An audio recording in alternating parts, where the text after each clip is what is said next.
Hello everyone, আসসালামু আলাইকুম। Welcome back to my channel. আশা করি সবাই অনেক ভালো আছেন। আমিও আলহামদুলিল্লাহ ভালো আছি। তো আপনাদের সাথে আজকে শেয়ার করছি ইলিশ মাছ রান্নার রেসিপি।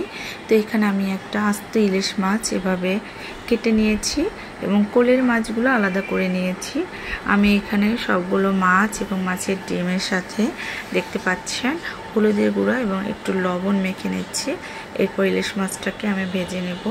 ইলিশ মাছ আমাদের বাঙালির একটা ইমোশন। ইলিশ মাছ কিন্তু বাচ্চা বুড়ো সবারই খেতে অনেক ভালো লাগে। আমার তো অনেক পছন্দ, আমার বাচ্চারাও পছন্দ করে।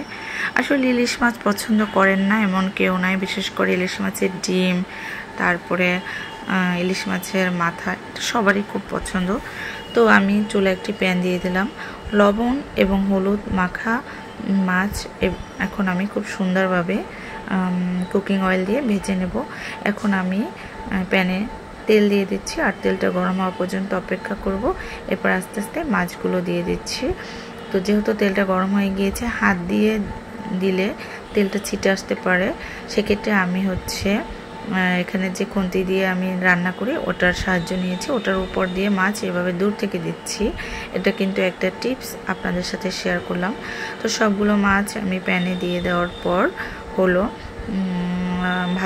একটু ভেজে নেব।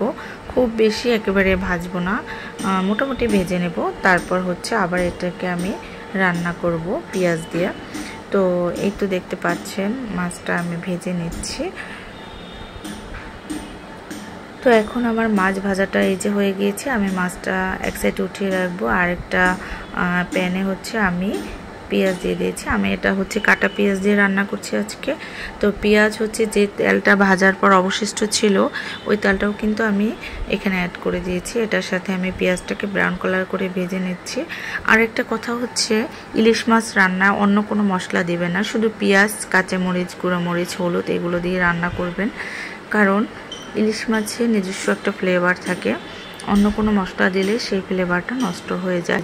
তো এখন পেঁয়াজ কাঁচামরিচ দেয়নি, মানে গুঁড়ো মরিচ, হলুদ এগুলো মশলাগুলো আমি খুব সুন্দর করে কষিয়ে নিচ্ছি এবং খুব সুন্দর একটা কালার না হওয়া পর্যন্ত আমি মশলাটাকে খুব ভালোভাবে কষিয়ে নিচ্ছি।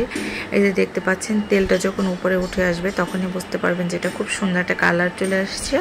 এরপর এর ভিতর যে মাছগুলো আমি ভেজে রেখেছিলাম সেগুলো দিয়ে দিচ্ছি। আমি মূলত এভাবেই রান্না করি আর এটা আপনাদের সাথে শেয়ার করলাম। আর এভাবে রান্না করে আমার রান্না সবাই অনেক পছন্দ করে। এভাবে ইলিশ মাছ রান্না করলে খেতে কিন্তু দারুণ লাগে। তো মাছটা রান্না করা কিন্তু আমার হয়ে গিয়েছে। দেখতে পাচ্ছেন খুব সুন্দর একটা কালার চলে আসছে। সবাই অনেক ভালো থাকবেন, সুস্থ থাকবেন। আমার জন্য, আমার পরিবারের জন্য দোয়া করবেন। আল্লাহ হাফেজ, আসসালামু আলাইকুম।